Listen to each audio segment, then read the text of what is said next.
es Marcos, de Barcelona, pero podría ser cualquiera, en cualquier otra parte.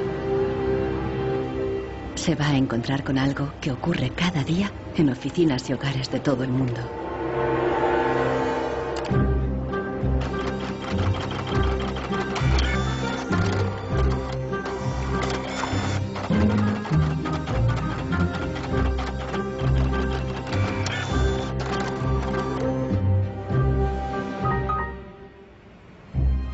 Una pieza de la impresora ha fallado y el fabricante recomienda llevarla al servicio técnico.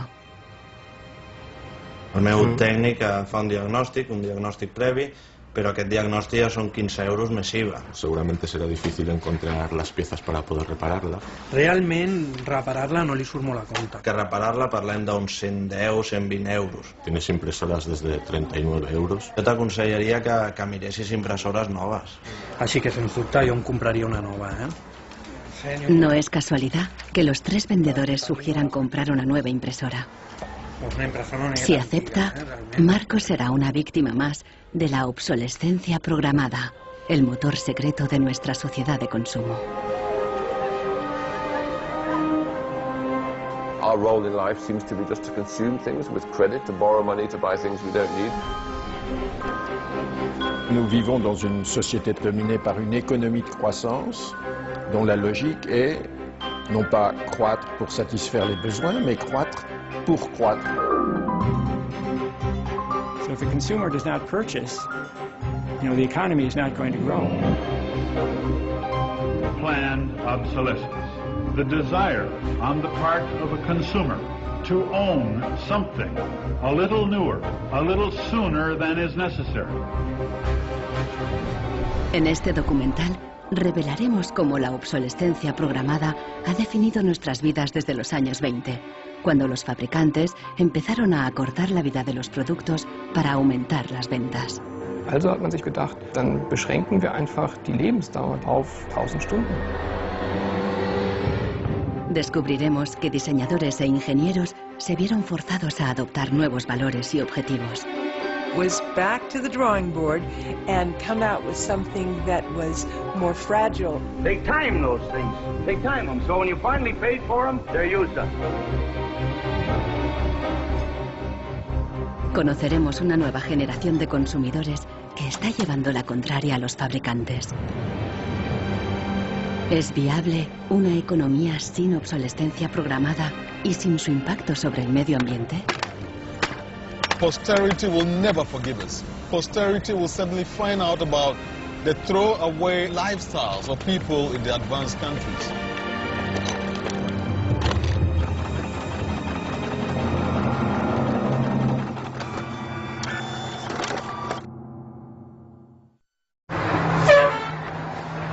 Welcome to Livermore, California, home of the longest burning light bulb in the world. My name's Lynn Owens, and I am chairman of the Light Bulb Committee. It was in 1972 when we discovered that the light bulb that was hanging in the fire station was a significant light bulb.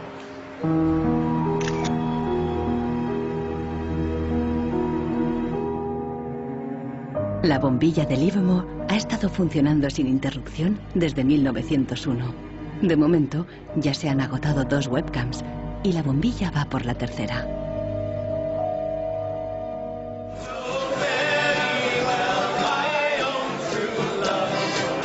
En 2001, cuando la bombilla cumplió un siglo, Livermore organizó una gran fiesta de cumpleaños al estilo americano. I think we were hoping if we would get 200 people, we'd be happy, and we ended up with 800 or 900 people showing up. One nation, under God, indivisible, with liberty and justice. Do you think that anybody would sing happy birthday to a light bulb? Well, we didn't think they would, but they did.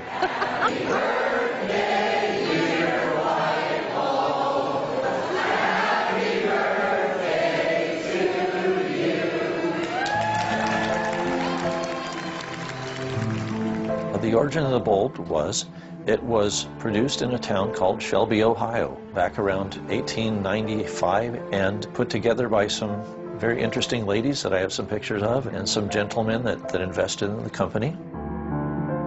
The filament was invented by Adolphe Chaillet. He invented his filament to last.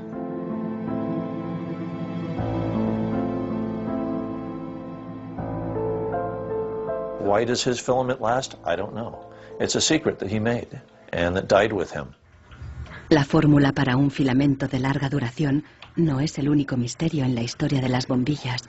Un secreto mucho mayor es cómo y por qué este humilde producto se convirtió en la primera víctima de la obsolescencia programada. Weihnachten 1924 war ein ganz besonderer Tag. In einem Hinterzimmer in Genf trafen sich einige Herren in Nadelstreifenanzügen, um einem geheimen Plan nachzugehen. Sie gründeten das erste weltweite Kartell, das sich zum Ziel setzte, die Glühbirnenproduktion der gesamten Länder zu kontrollieren und den Kuchen namens Weltmarkt unter sich aufzuteilen. Dieses Kartell hat den Namen Phoebus. Phoebus incluía a los principales fabricantes de bombillas de Europa y de Estados Unidos, e incluso de lejanas colonias en Asia y África. Das Ziel ist gewesen, Patente auszutauschen, die Produktion zu kontrollieren und vor allem aber den Verbraucher zu kontrollieren. Es ist umso besser für diese Firmen, wenn der Verbraucher regelmäßig Glühlampen kauft, und wenn die Glühlampen lange brennen, ist das ein ökonomischer Nachteil.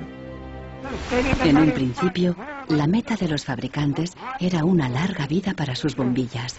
On October 21st, 1871, numerous experiments resulted in the production of a small unit lamp of comparatively enormous resistance.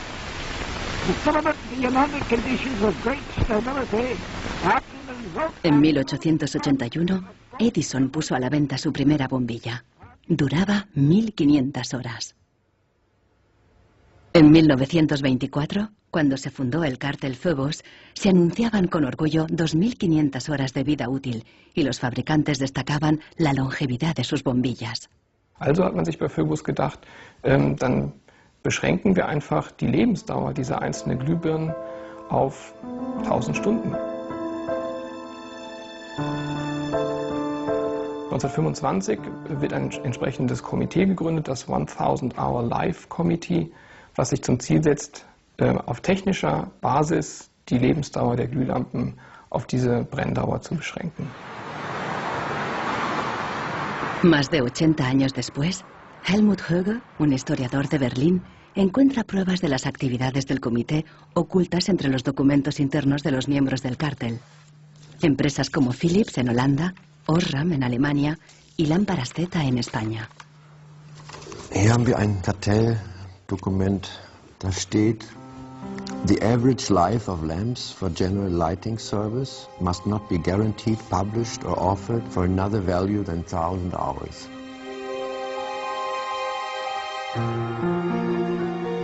Presionados por el cártel, los fabricantes realizaron experimentos para crear una bombilla más frágil que cumpliera con la nueva norma de las 1000 horas.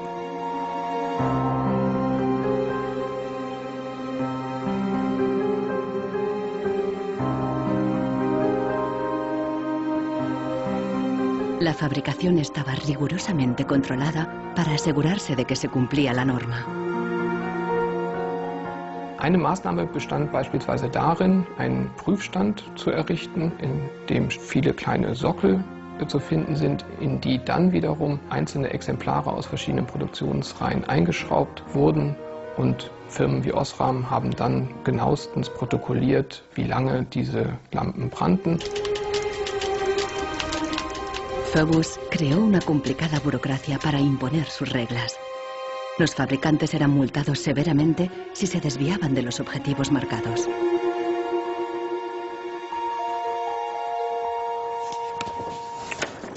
Hier haben wir eine Straftabelle aus dem Jahr 1929, die genau zeigt, wie viel Schweizer Franken Strafe für 1000 verkaufte Glühbirnen die Mitglieder des Kartells zahlen müssen, wenn die Lampen länger halten als zum Beispiel 1500 Stunden.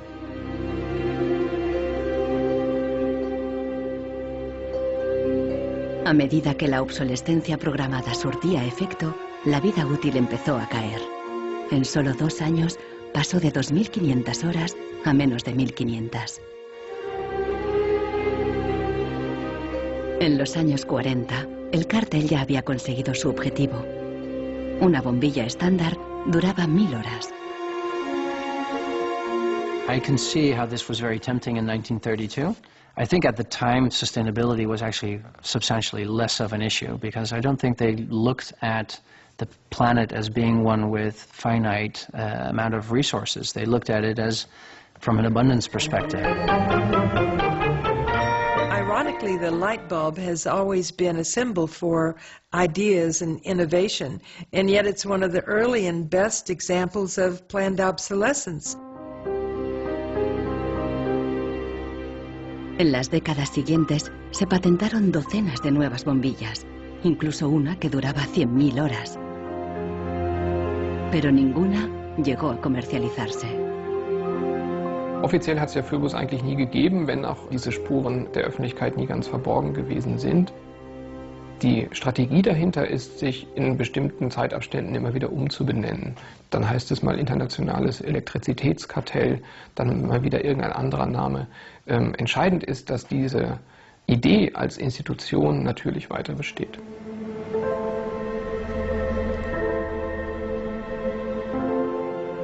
En Barcelona, Marcos ha ignorado el consejo de los vendedores de reemplazar la impresora.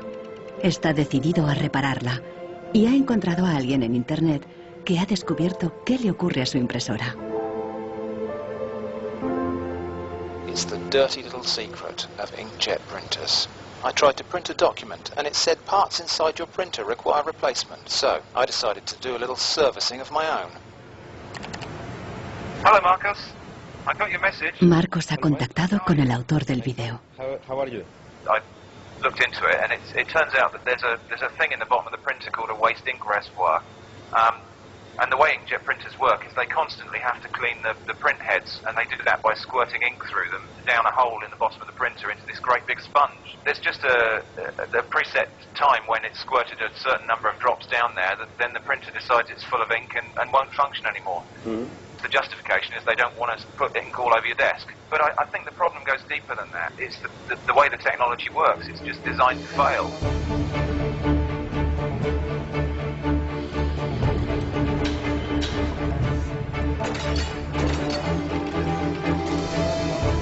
La obsolescencia programada surgió al mismo tiempo que la producción en masa y la sociedad de consumo. The whole issue with products being made to last less long is part of a whole pattern that began in the Industrial Revolution when the new machines were producing goods so much more cheaply, which was a great thing for consumers, but consumers couldn't keep up with the machines. There was so much production. Ya en 1928, una influente revista de publicidad advertía: un artículo que no se desgasta es una tragedia para los negocios. De hecho, con la producción en masa bajaron los precios y los productos fueron más asequibles. La gente empezó a comprar por diversión más que por necesidad. La economía se aceleró.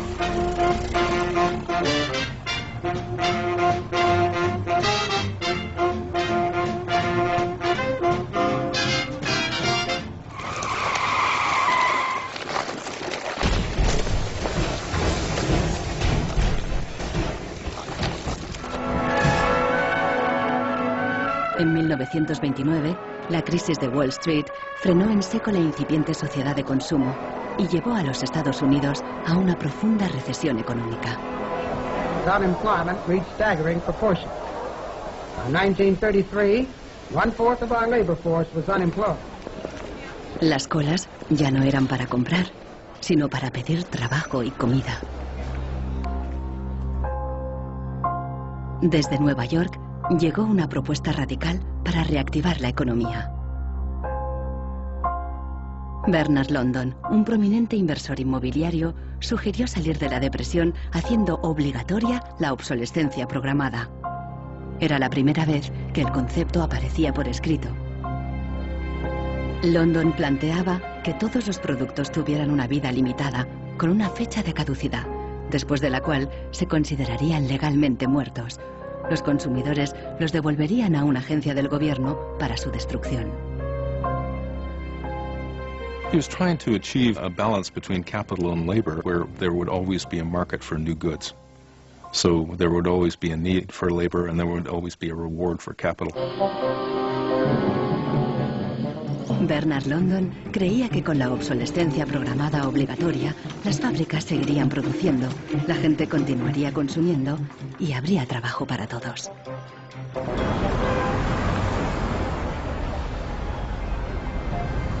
Giles Slade está en Nueva York para saber más sobre la persona que hay detrás de la idea. Se pregunta si con la obsolescencia, Bernard London pretendía maximizar los beneficios o bien ayudar a los parados. Dorothea Weitzner conoció a Bernard London en los años 30 durante una excursión familiar. Don't tell me which one he is. Let's see. Ah, isn't that interesting? Yes. Definitely intellectual looking. And you met Bernard London in 1933? When I was about 16, 17, my dad and mother had this big Cadillac car, which was the size of a Zeppelin. Mother was driving like a chauffeur. Dad was in the front, and Mr. and Mrs. London were in the back of the big limousine. Dad said that Mr. London should explain his philosophy to me. He's a very interesting man. And he just told me in a few words that that was his idea to reduce the Depression. We were in an economic mess, worse than today even. He was obsessed with this idea, like an artist is utterly obsessed with his paintings, you know. He actually whispered to me in the car, afraid that his theory might be too radical. De hecho, la idea de Bernard London pasó inadvertida y la obsolescencia obligatoria nunca se puso en práctica.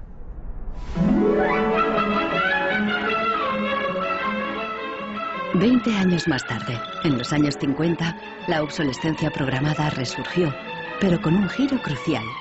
Ya no se trataba de obligar al consumidor, sino de seducirle. Planned obsolescence. The desire on the part of a consumer to own something a little newer, a little better, a little sooner than is necessary. We certainly in America and by now... Esta es la voz de Brooks Stevens, el apóstol de la obsolescencia programada en la América de la posguerra. Este elegante diseñador industrial creó desde electrodomésticos hasta coches y trenes, contando siempre con la obsolescencia programada. A tono con la época, los diseños de Brooks Stevens transmitían velocidad y modernidad. Hasta su casa era inusual. This is the home that my father designed and that I grew up in. When it was being built out in the suburbs, everybody thought it was going to be the new Greyhound bus station because it did not look like a traditional home. One of the most important things that my father felt always in designing a product is that it made a statement. He detested products that were bland and really did not, create any desire within the consumer to inspire the purchase.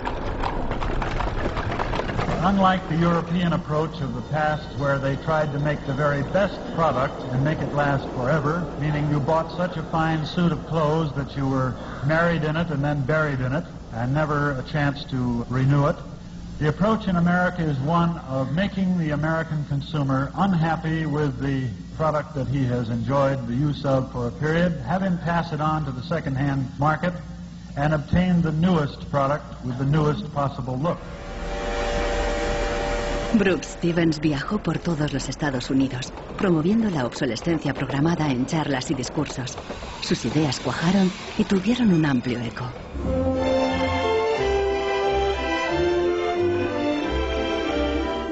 Women and men alike are increasingly interested in the look of things.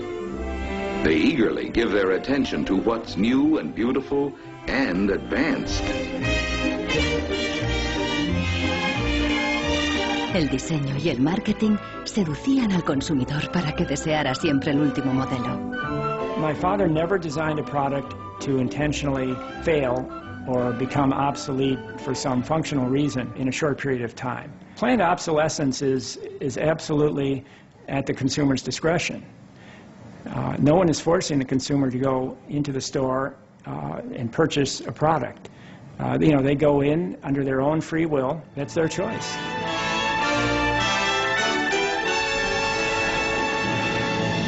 Libertad y felicidad a través del consumo ilimitado.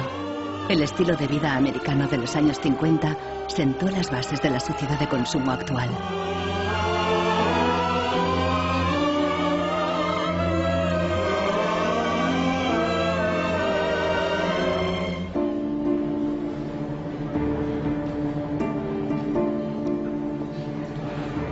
See, without planned obsolescence, these places wouldn't exist.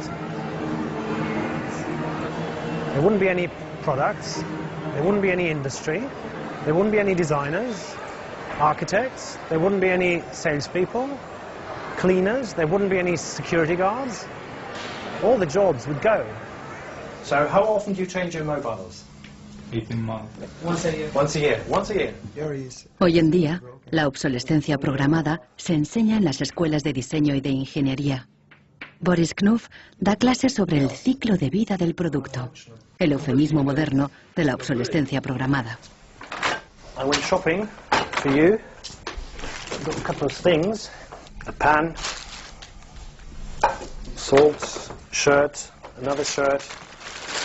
Se enseña a los estudiantes a diseñar para un mundo empresarial dominado por un único objetivo: compras frecuentes y repetidas. What I do, I pass these round, and you tell me what you think, how long it takes for them to fail, what the service life will be. Designers have to understand what company they work for. The company decides on a business model. How often do we want to renew our products, our offers?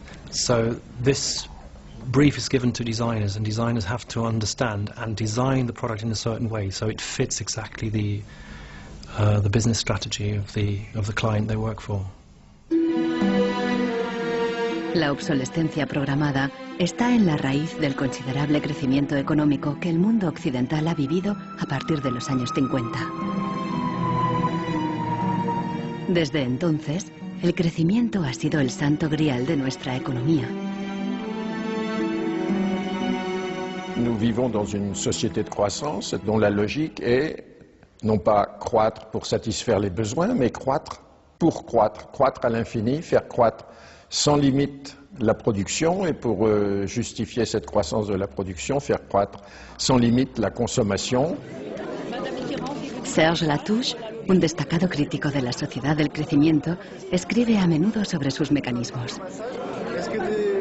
Au fond, il y a trois instruments fondamentaux qui sont la publicité, l'obsolescence programmée et le crédit.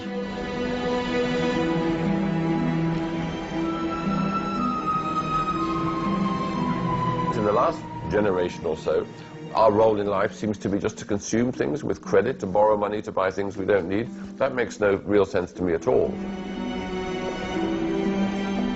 Los críticos de la sociedad del crecimiento alertan de que no es sostenible a largo plazo, porque se basa en una contradicción flagrante. Celui qui croit qu'une croissance infinie est compatible avec une planète finie est soit un fou, soit un économiste.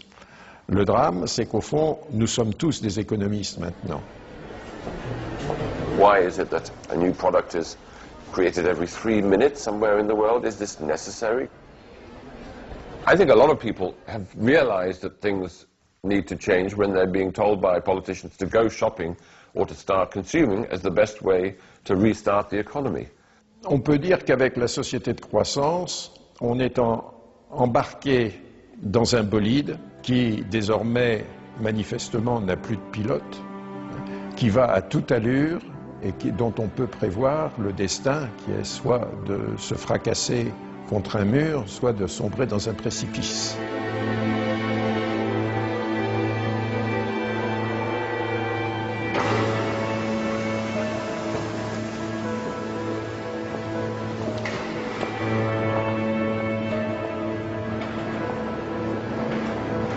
Consultando manuales de instrucciones, Marcos se da cuenta de que los ingenieros determinan la vida útil de muchas impresoras al diseñarlas.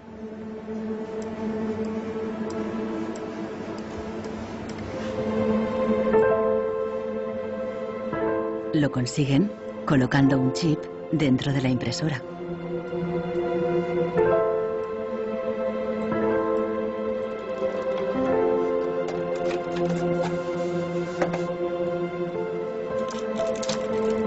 Jo he trobat el xip, que és una EEPROM, que és un xip on es guarda una compta d'impressions. I quan s'arriba a una determinada compta és quan es bloqueja la impressora i deixa d'imprimir.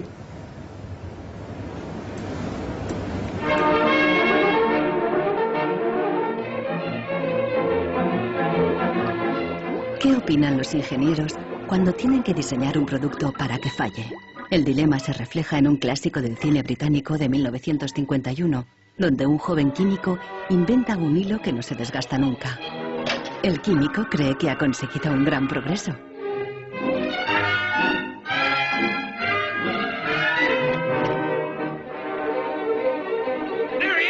Pero no a todo el mundo le gusta el invento. Y al poco le persiguen no tan solo los dueños de la fábrica, sino también los obreros, que temen por sus empleos. Well, that's really interesting, and it reminds me of something that actually happened in the textile industry. En 1940, el gigante químico DuPont presentó una fibra sintética revolucionaria, el nylon. Para las mujeres, las medias duraderas eran un gran progreso, pero la alegría duró poco. My father worked for DuPont before and after the war in the nylon division, and he told me a story about how when nylon first came out and they were trying it out for use in stockings, the men in his division were asked to take these stockings home for their wives and girlfriends to try out. My father brought them home to my mother, and she was delighted with the first products because they were so sturdy. Los químicos de DuPont tenían motivos para estar orgullosos. Incluso los hombres admiraban la resistencia de las medias de nylon. The problem was they lasted too long. The women were very happy with the fact that they didn't get runners in them. Unfortunately, this meant that the companies producing the stockings were not going to sell very many. DuPont dio nuevas instrucciones al padre de Nichols Fox y sus colegas. For the men in his division, it was back to the drawing board to try to make the fibers weaker and come out with something that was more fragile and would run so that the stockings wouldn't last as long.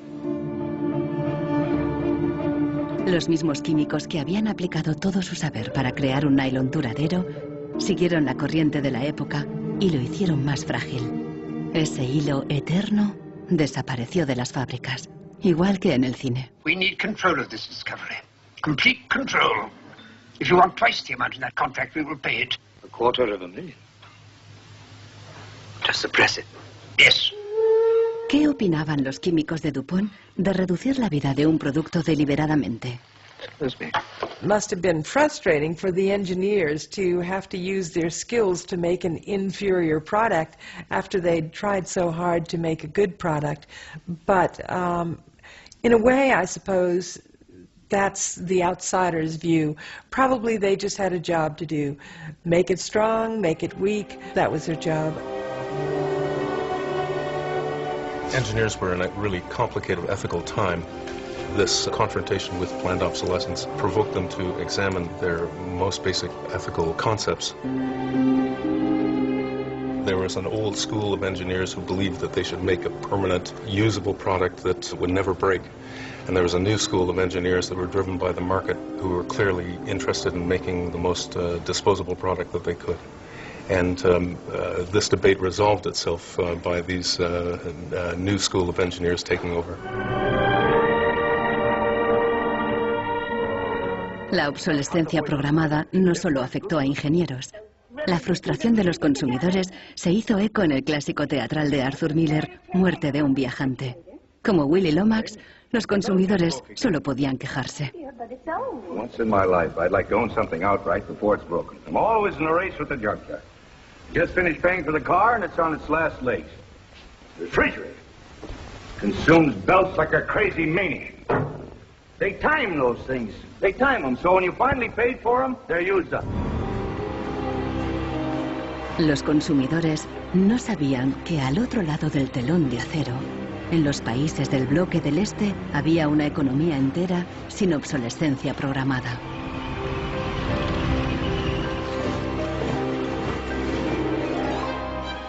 La economía comunista no se basaba en el libre mercado, sino que estaba planificada por el Estado.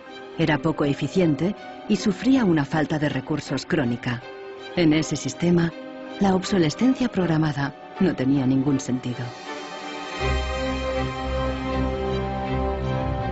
En la antigua Alemania del Este, la economía comunista más eficiente, las normas estipulaban que las neveras y las lavadoras debían funcionar durante 25 años.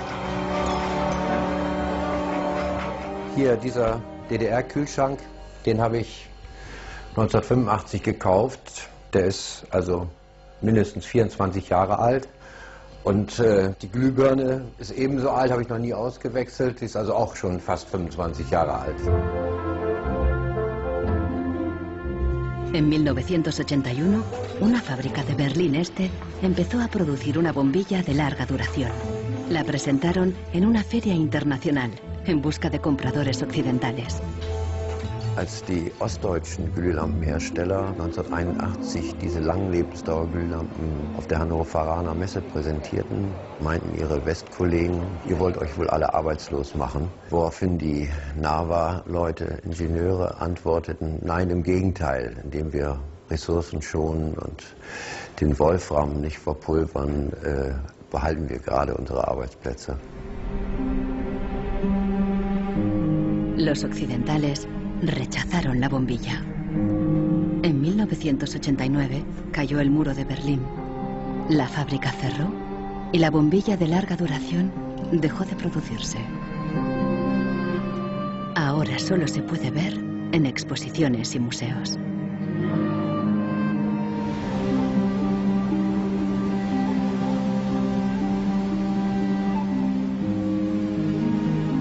Veinte años después de la caída del muro de Berlín, el consumismo desenfrenado se da tanto en el este como en el oeste.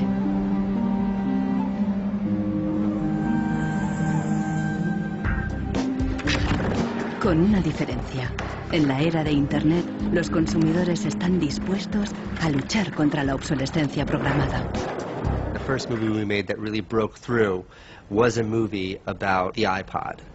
And I was completely broke, and I'd gotten this iPod. It was like $500, $400, and about 8 months later, 12 months later maybe, the battery died in it. And I called Apple to ask them to replace the battery. And their policy at the time was to tell their customers to buy a new iPod. You might as well go get a new one. Apple doesn't offer? No. Apple doesn't offer a new battery for the iPod? No. It wasn't that the battery died that was annoying, because in my Nokia cell phone, the battery dies, you buy a new battery. Even in my Apple laptop, when the battery would die, you replace the battery. But in the iPod, this expensive piece of hardware, when the battery died, you had to replace the entire unit. So it was my brother's idea to make a movie about just that. We went around with a stencil spray painting on every iPod advertisement we saw in town. iPod's unreplaceable battery lasts only 18 months. We put the video on our own little site, iPodsDirtySecret.com. In the first month, 6 weeks, it was at 5-6 million views, and the site went absolutely bananas. Una abogada de San Francisco, Elizabeth Pritzker, oyó hablar del vídeo y decidió demandar a Apple por el tema de la batería del iPod. Medio siglo después del caso del cártel, la obsolescencia programada llegaba de nuevo a los tribunales. When we brought this litigation, this was 2 years after the iPod was introduced, Apple had sold about 3 million iPods nationwide in the United States. Buena parte de esos iPods tenían problemas con la batería y sus propietarios estaban dispuestos a ir a los tribunales. Uno de ellos era Andrew Westley. We selected from amongst the consumers who had called us individuals who would serve as representatives in a class action.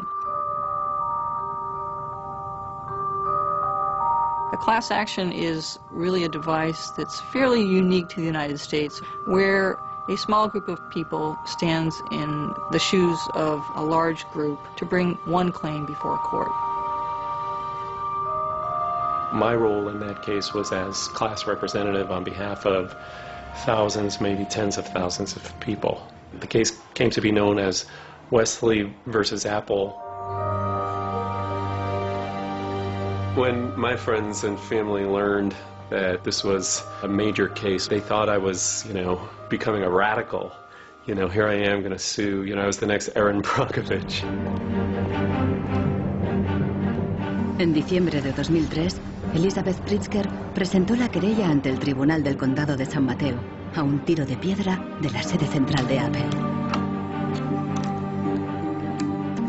We asked Apple for a number of technical documents regarding the battery life in the iPod, and we received a lot of technical data about the battery design, about the testing of the battery, and learned through that discovery that the type of the lithium battery that was contained within this iPod was designed, by design, to really only have a short period of life. I do think that Apple's development of the iPod was intended to be one of planned obsolescence. Después de meses de tensión, las dos partes llegaron a un acuerdo. Apple creó un servicio de recambio y prolongó la garantía a 2 años. Los querellantes recibieron una compensación. One thing that really bothers me personally is that Apple really promotes itself as a young, hip, forward-thinking company, and for a company like that not to have a good environmental policy that allows consumers to return products for proper recycling and disposal really is really counterintuitive and counter to their message.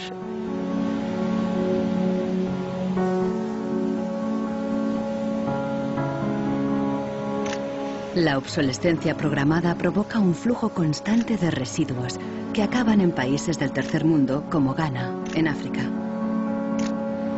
It's been between 8 and 9 years now when I noticed that loads and loads of containers were coming to this country with electronic waste. We're talking about end-of-life computers, end-of-life television sets, which nobody wants in the developed countries. Un tratado internacional prohíbe enviar residuos electrónicos al tercer mundo. Pero los mercaderes usan un simple truco: declararlos productos de segunda mano.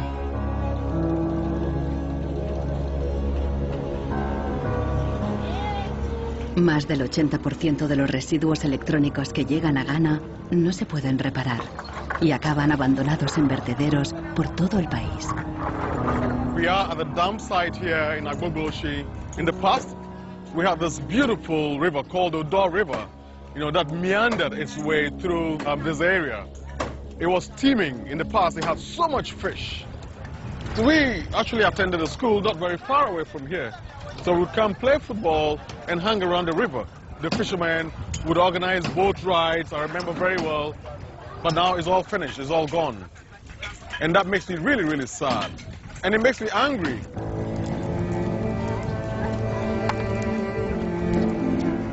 Hoy en día, aquí no hay niños jugando después de clase. En su lugar, jóvenes de familias pobres vienen a buscar chatarra. Queman la funda de plástico de los cables para obtener el metal que llevan dentro.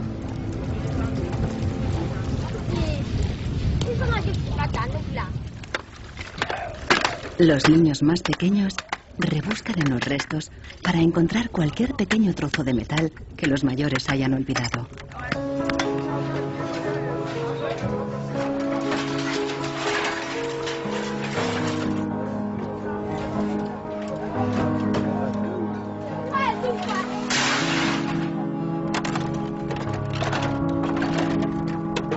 Those behind the shipments have said that, well, we're trying to bridge the digital divide between Europe, America, and then the rest of Africa and Ghana, of course.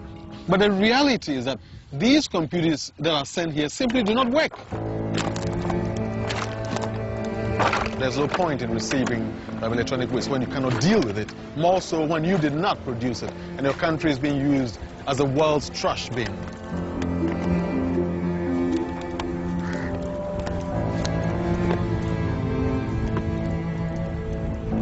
The trash that for so long in the industrial age has been hidden from view is now coming into our lives and we can actually no longer easily avoid it. The waste economy is reaching its last legs because they don't physically have anywhere else to put the waste. I think in the course of time we've come to realize that the planet that we're living on cannot sustain that forever. There's a limit to natural resources and there's a limit to energy resources that we have. Posterity will never forgive us. Posterity will certainly find out about the throwaway attitudes, the throwaway lifestyles of people in the advanced countries. Gente de todo el mundo ha empezado a actuar contra la obsolescencia programada. Mike Anane lucha desde el final de la cadena. Ha empezado recopilando información. This is where I keep the e-waste that have asset tags or property tags. This says Amu Center Nordvest Zeeland. It's from Denmark. This is from Germany, sent here simply to be dumped. Westminster College. Apple should know better. It's a company that claims to be so green. There's a lot of Apple products that are being dumped here. I have a database that contain the asset tags, the contact addresses, telephone numbers of the companies that owned the electronic waste that have been dumped in Ghana.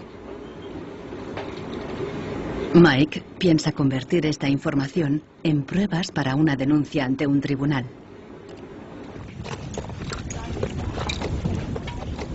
We need to take some action, some punitive measure. We need to sue people so they stop dumping e-waste in Ghana.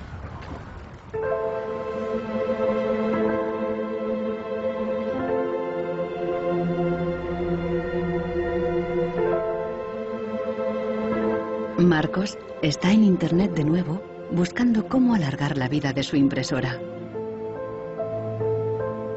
Una web de Rusia parece ofrecer un software gratuito para impresoras con un chip contador.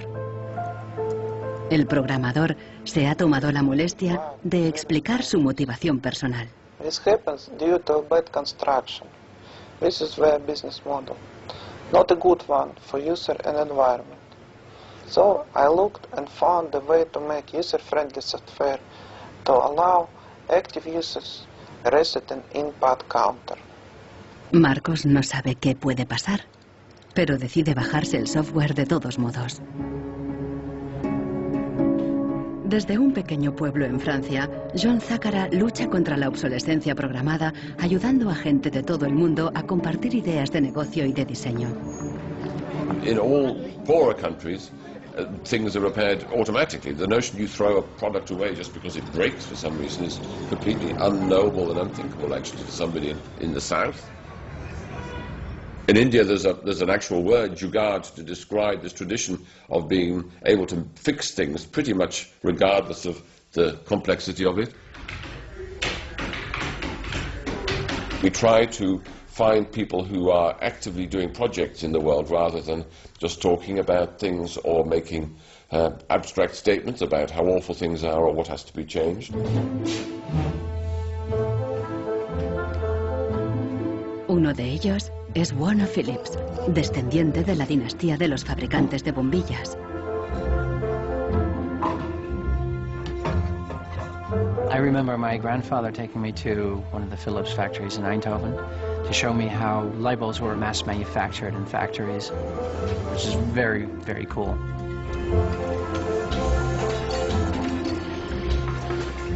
Casi un siglo después del cártel de la bombilla, Warner Phillips sigue la tradición familiar, pero con una perspectiva diferente.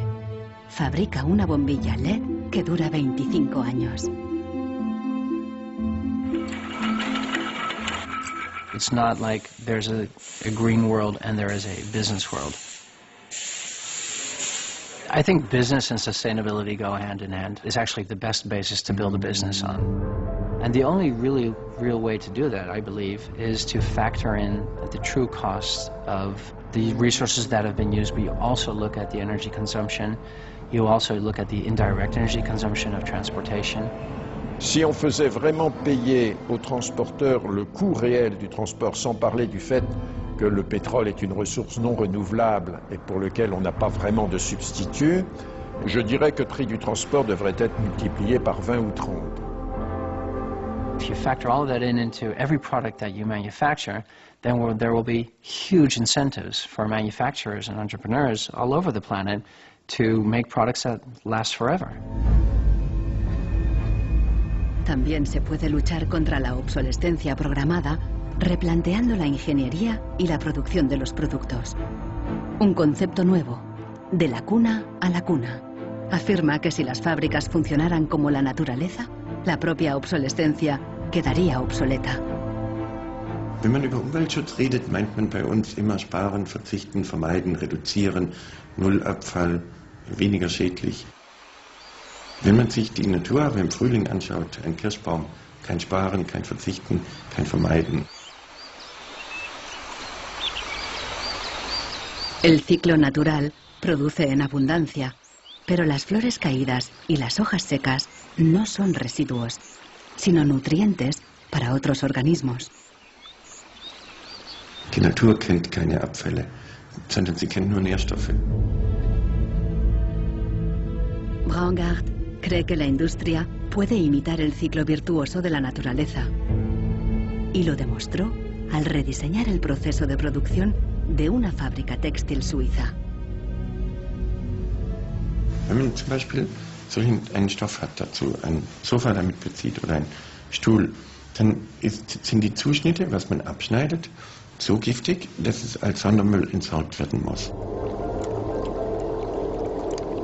Braungart descubrió que la fábrica usaba, por inercia, cientos de tintes y productos químicos altamente tóxicos. Para fabricar los nuevos tejidos, Braungart y su equipo redujeron la lista a solo 36 sustancias, todas biodegradables. Wir suchen jetzt alle Zutaten raus, dass man sie auch essen könnte. Das heißt, Sie können die klein schneiden und in Müsli packen, wenn Sie wollen. Wenn man eine Müllgesellschaft hat, ist jedes kurzlebige Produkt natürlich ein Müllproblem. Wenn es aber eine Gesellschaft ist, die Nährstoffe macht, ist jedes kurzlebige Produkt wieder eine Chance, etwas Neues zu machen. Para los críticos más radicales de la obsolescencia programada, no basta con reformar los procesos productivos. Quieren replantear nuestra economía y nuestros valores. C'est une vraie révolution. C'est d'abord une révolution culturelle, parce que c'est un changement de paradigme, c'est un changement de mentalité. Esta revolución se llama decrecimiento. Serge Latouche viaja de charla en charla explicando cómo abandonar la sociedad de crecimiento definitivamente.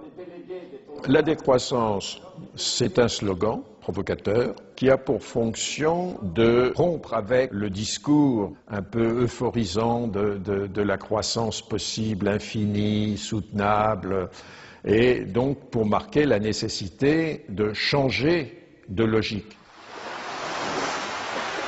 L'essentiel du programme, en quelque sorte de la décroissance, tient en un mot réduire. Réduire notre empreinte écologique, réduire nos gaspillages, notre surproduction, notre surconsommation. Réduisant la consommation, en réduisant la production, mais en libérant du temps libre, on peut développer d'autres formes de richesse qui ont l'avantage de ne pas s'épuiser quand on les consomme, comme l'amitié, le savoir. We increasingly rely on objects to give us a sense of self-esteem and identity. It's partly the consequence of the breakdown of things that used to give us identity, like membership of a community or relationship to the land, or all sorts of soft and social things which have been replaced by consumerism. Si le bonheur dépendait du niveau de consommation, on devrait être dans la félicité absolue, parce que nous consommons 26 fois plus que du temps de Marx. Mais toutes les enquêtes montrent que les gens ne sont pas 20 fois plus heureux, parce que le bonheur est toujours quelque chose de subjectif, évidemment. Los críticos del decrecimiento temen que destruirá la economía y nos llevará de vuelta a la edad de piedra. Revenir à une société soutenable, c'est-à-dire une société dont l'empreinte écologique ne dépasse pas une planète, eh bien, ça n'est pas revenir à l'âge de pierre, c'est revenir, toutes choses égales d'ailleurs, pour un pays comme la France, aux années 60. Ça n'est pas vraiment l'âge de pierre. On peut dire que la société de décroissance réalise la vision de Gandhi qui disait le monde est assez grand pour satisfaire les besoins de tous, mais il sera toujours trop petit pour satisfaire l'avidité de quelques-uns.